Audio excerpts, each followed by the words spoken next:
नमस्कार प्रिय भाई और भौणी मैंने आपण मैंने देखुवे एवं अनुभव करुवे आपण मान आखपाखे रोकवा लोक मैंने जो मैंने कि धर्म मार्ग चलती से तुलन में जो मैंने अन्याय अनीति करती से जीवन बेस सुख सुविधार चली था।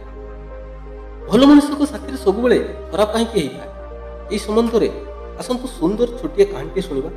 कहानी आपण मानक निहाती भाव भल लगे।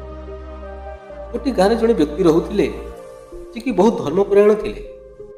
से सबुदिन सकाळू नित्यकर्म सारी गाधे पाधे मंदिर जाती और मंदिर पूजापाठ कर सारा पर ताकर दुकान खोलती। से गाँव में आउ जड़े व्यक्ति रोते जी कि पूरा विपरीत थे।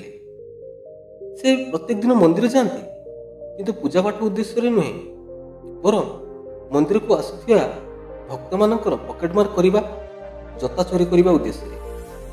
एमती किछि दिन चलला परे दिने बहुत जोर रे वर्षा लगी रहिला। से खराब लोकटी सेतिकी बेले से मंदिर को जाई देखिला मंदिर भितरे पूजारी को छड़ा केही भी नथिले।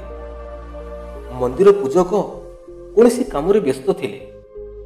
यह देखी से खराब लोकटी सेतिकी बेले ठाकुर को गहना सब चोरी करे नेला। किछि समय परे से दुकानी लोकटी मंदिर को पूजा करने पर आसला। पूजकों को नजर पड़ा ठाकुर को गहना उपर। से गहना को न पाइबारु से दुकानी लोक को चोर सन्देह कर जोर चित्कार कले चोर चोर बोली। आखपाखे थिबा लोक माने रुंड हो गले। से दुकानी को चोर भावी निर्धम पिटिबा को लगे।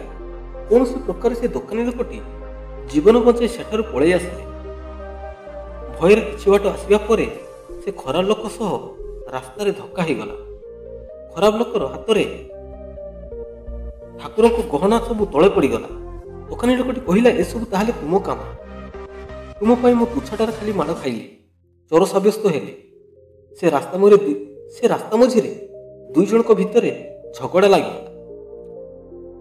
किछि समय पर गोटे ट्रक आसी से दुई जन को एक्सीडेंट कर देगला और से घटनास्थल से दुई जनकर मृत्यु हो गला। सेमानकर आत्मा जमपुर रे जाई पहुंचला। जमराज को सामने पाई से भल लोकटी जमराज को कहला हे जमराज ए जन्म मो जानिबारे मु कोनोसी अन्याय अनति पापकर्म करिना तथापि भगवान मो प्रति काहेकि एते अन्याय कले। आ खराब लोकटी मो जानिबारे जीवन सारा खाली चोरी हारी करी बेस भलरे ता जीवन काटिला। सेठू जमराज कहले ए सब पूर्वजन्म कर्मर फल। तुमे पूर्वजन्म बहुत खराब कर्म करिथिल तार फलस्वरूप ए जन्म तुमको ए दंड भोगिबाकू पड़िला। आउ ए खराब लोकटी ता पूर्वजन्म बहुत भल कर्म करिथिला सेइथि पई से ता जीवन सारा सुख सुविधा रे चलिला। ए जन्म खराब लोकटी बहुत खराब कर्म करी तेणु तार खराब कर्म पाई ताकू नरकगामी हेबाकू पड़िबो। और ए जन्म तुमे बहुत भल कर्म करिथिबारु तुमको स्वर्गगामी हेबाकू पड़िबो। ये तो सृष्टिर नियम।